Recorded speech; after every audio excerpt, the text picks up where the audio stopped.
Pizza. Is there a healthy way to eat pizza? Well, I am gluten intolerant, so for me to go out and eat pizza is a gut killer with the gluten and the cheese. So I've tried making pizza at home, and I've tried a couple different gluten-free crusts. Haven't really had much success until I found Simple Mills. Now, this is really good. It's made with almond meal, and there's really nothing else in here. It's really clean and basic.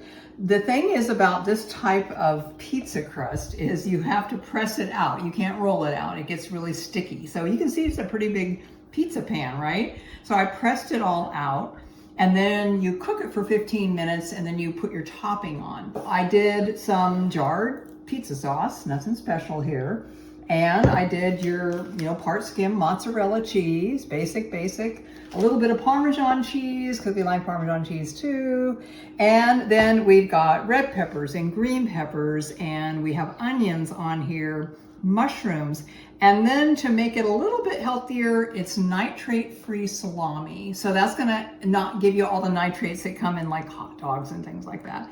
And this is really actually good. And we like thin crust though. So if you're not a thin crust lover, you probably won't like this, but we like thin crust, and this works great, and this is gonna taste really good. So if you'd like to know more tips like this, follow me.